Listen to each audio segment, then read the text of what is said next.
I used to think that I wasn't creative.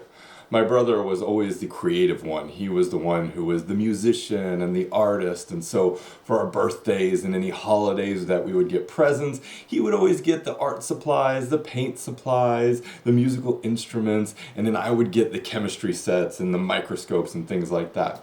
And there's nothing wrong with that. My parents just put us in kind of different worlds, and that was really good for me in that it instilled a kind of analytic mindset and a critical mindset. But it's something I realized along my life's journey, along my educational and career path, is that creativity is not something you're just born with.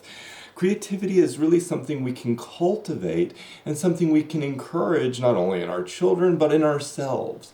We can really find ways of becoming more creative as we grow.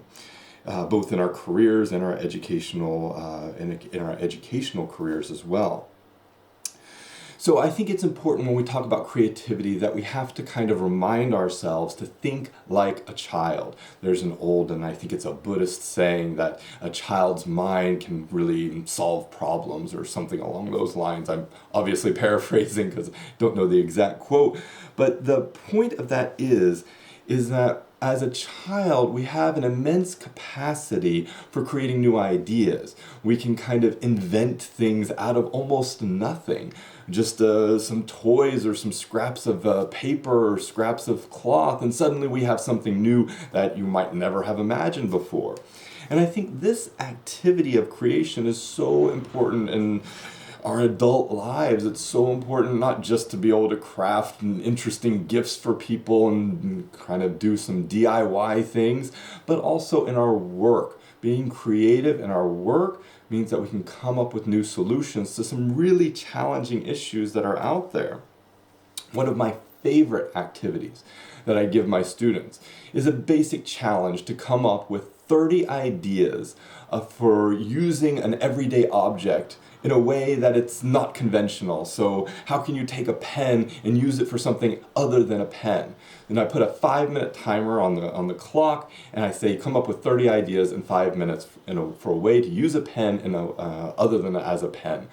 And at first, a lot of them get stuck immediately. They can't get out of that mindset that a pen is a pen. We use a pen to draw with or to write with.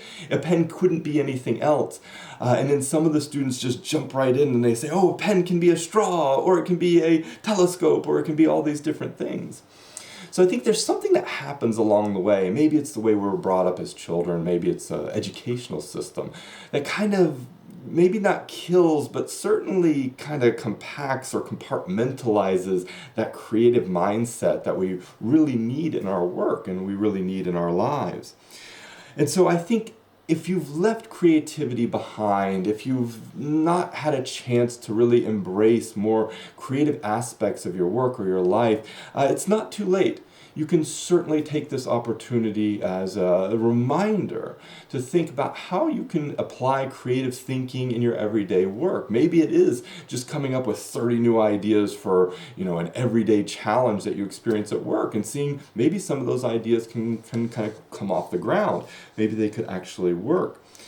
And I think this is what makes innovation. This is what makes innovation new. This is what adds the invention to innovation, is being creative and being able to create really interesting and compelling solutions to really difficult problems.